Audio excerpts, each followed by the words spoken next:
The following is from the candidate forum hosted by the Little Falls Exchange Club and the Lindbergh Lions on the 27th of September 2018.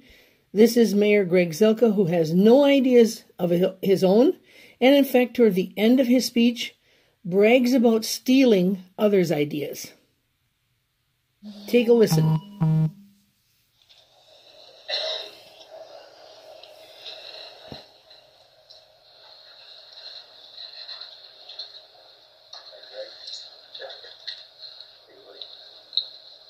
Good evening.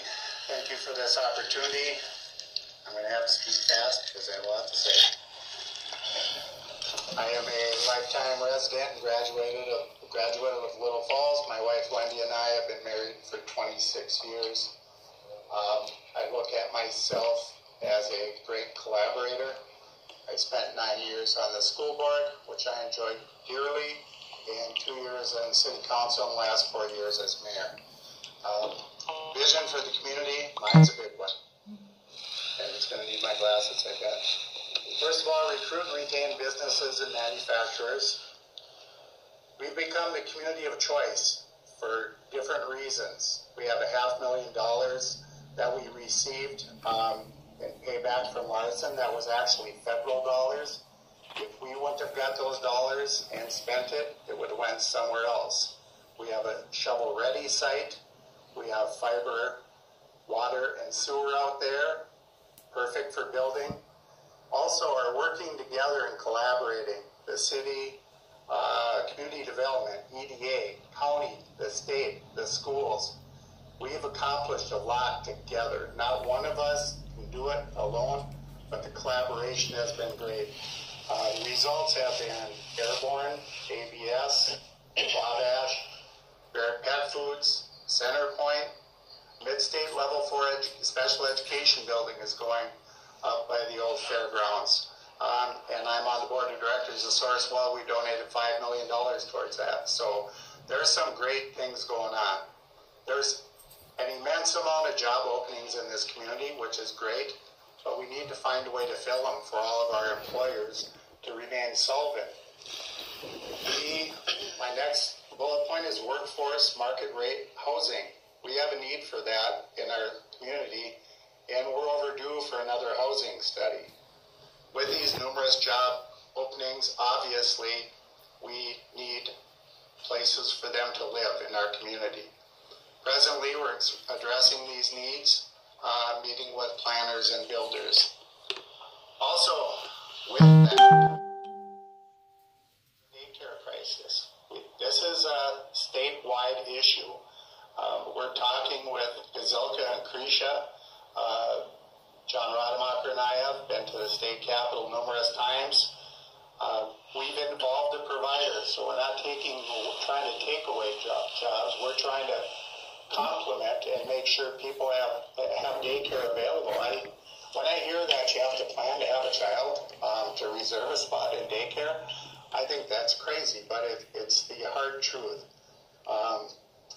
A local solution, if we could find a local solution to be part of that, it would be incredible. We would be one of the few communities that has jobs available, and the housing and the daycare available. Upgrading our downtown buildings so we can fill them. We all know that there's buildings down there that are empty and they need some work. Part of the dollars that we got back from the feds we are using in our downtown revitalization program, where there's dollars available to fix up these buildings so they're more, they look better and they're more rentable, and that gives us a better look at our downtown. Prepare for the trails. By getting these buildings ready, unique businesses will be coming in, because if that trail goes through the community, we need to capture those dollars like Lanesboro and other communities with bike trails going through. Do it.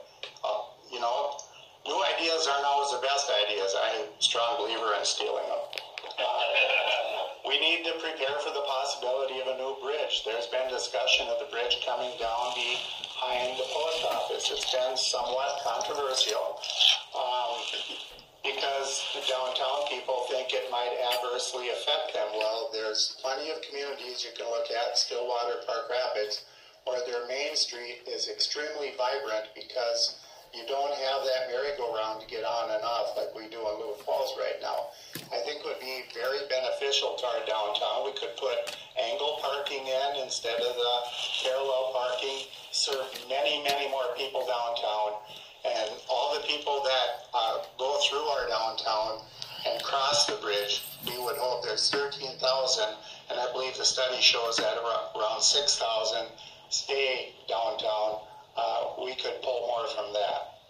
We continue to meet with the Zilka and Cretia on that. Once again, more visits down to the Capitol. They had it in the Botting bill, I believe, for significant dollars towards that bridge, and also working with MnDOT. They will help us support that because they would be putting in the that we presently have, fixing that and putting a new one in. So this is just would be some added dollars. Also, part of my vision, this all sounds like Greg likes to spend money. That's not so, that's my wife, is to pay down our debt and fiscal responsibility. Like was alluded earlier in this evening, since 2012, we have cut $10 million from our debt. We're making great progress, and what that does is that cuts back in street projects. So it's kind of 6 of one and half a dozen of the other. Being fiscally responsible, we want to do that, but we don't want to be irrelevant. We want to be known for what we have, all the amenities that we have and attractions, and still be good to our own residents. Part of that is there's a hotel study. We've got 3 hotel chains interested in coming to Little Falls, the hotel and restaurant. There's a local option sales tax on the table for the voters this year that would have a community center and a recreation center with most likely a splash park as part of that.